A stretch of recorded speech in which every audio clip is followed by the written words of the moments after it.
There was once a time where this animator was unstoppable. A catchy style, millions of views, and possessing the ability to make anything they touch go super viral. But while this animator was doing well on the surface, the price of fame they had to pay might have led to their downfall for some of the stupidest reasons. This guy went from making the animation of the most popular Vocaloid song ever to all but disappearing from the internet.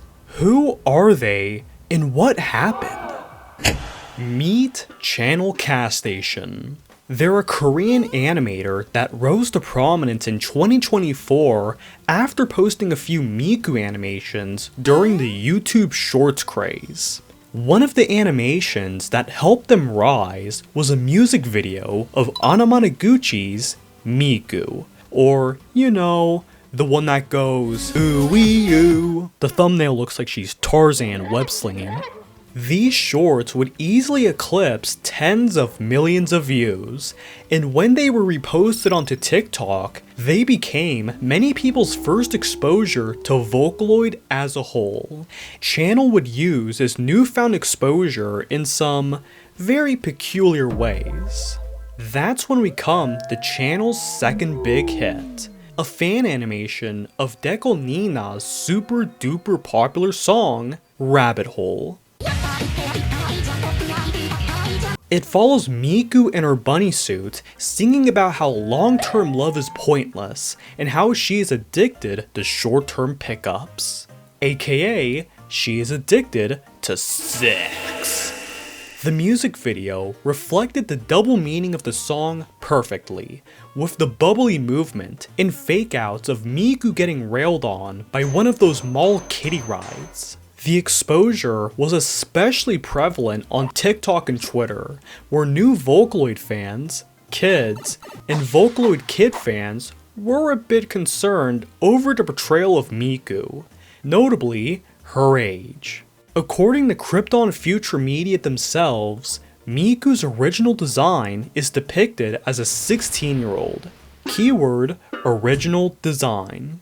The beauty of Vocaloid is that many of the voice banks can be twisted and mutated into whatever fits the song and its message. Personally, I like to believe that Miku is in her 20s in the song, but it's still a morally ambiguous incident that left a sour taste in some people's mouths. It's an incident that can be brushed off, as Channel still received invitations for projects, one of which changed their life forever. If Rabbit Hole put Channel on the map, their next collaboration would make them a household name among Twitter idiots and Pixiv artists.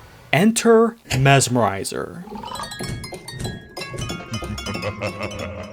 Mesmerizer follows Miku and Teto on a kid show doing a spelling quiz until Miku becomes zesty from hypnosis. She probably gooned the Rabbit Hole Miku too much. It's my personal belief that, if it weren't for Channel's animation, Mesmerizer wouldn't have been as popular as it is. Thankfully, we live in the good universe, where it's easily the most influential Vocaloid song in recent times for numerous reasons. But in the case of Channel, their animation style would become synonymous with fake-out horror, and many producers would become inspired by their cartoony style, some more than others. That trend of seeing this art style everywhere started to become a little annoying. It's a rule of the internet that the more popular something becomes, the more lame it is. The fatigue around their style of music video was becoming apparent among chronically online circles, but nothing too problematic. Until this frickin' thing. Fuck zaako. I don't want to talk about this drama more than I have to because it's really frickin' annoying, so just watch my video and you'll understand. But something I forgot to expand upon in the video is Channel's art portfolio. Channel is a certified gooner. They seem to enjoy drawing anime girls and Hatsune Miku in zesty poses, notwithstanding the rabbit hole art. Alongside them animating Zaako, which originally featured Kayuki, a character who is depicted as a 10-year-old girl, that additional context definitely raised some eyebrows. It led to people labeling Channel as a lolicon, someone who enjoys drawing young-looking girls in suggestive poses. Or your average Blue Archive fan. I remember the day after Zaako was deleted, it was horrifying seeing all the TikTok kids and blue checkmark super gooners fighting over whether Zaako was bait or not. The original video was deleted and replaced by a version with Akita Neru. Great taste, by the way. And the dust eventually settled, but the scars of the incident definitely left a bad taste in Channel's mouth, seeing as they were now public enemy #1 in the English Vocaloid community. Now, your typical proud, anti-tourist blue checkmark Mexican may say, "Westerners are ruining Vocaloid, that's why I love Japan." Well, I wouldn't say they're that innocent, as Channel would find himself in the dumbest incident so far. Picture this. What is wrong with this drawing? Is it Miku giving Yukari makeup? Ultimachi Una without her eel hat? What about Luka being the morality police and measuring her skirt like it's Saudi Arabia? I think Channel might get off to that. Nope, none of the above. Let's zoom in and enhance. Luka's eye color is wrong. According to Krypton Future Media's official fan art, Luka's eyes are supposed to be dark blue. The Japanese community was not happy with Channel. They were calling them a trend hopper, a LARPer even, since all Channel ever posted was NSFW. I swear, this is some "Sonic's arms are not blue" type of baloney.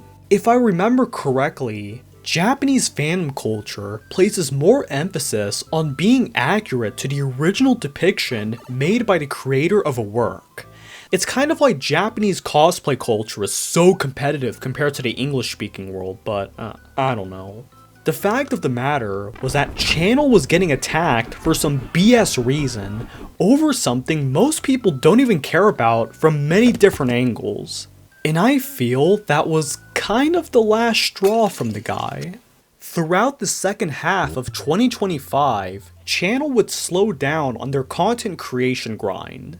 They would animate another music video with Retry Now, a song that follows Miku living the life of Homura from Madoka Magica in order to try and get together with her boyfriend. The ChannelCaststation effect reflected in the view counts. But after that, nothing much.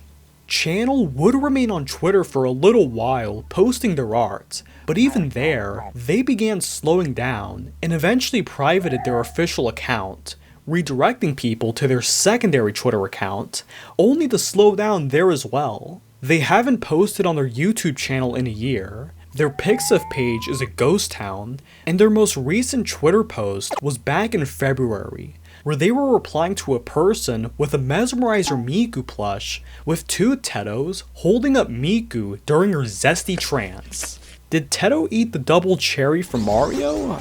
I don't know.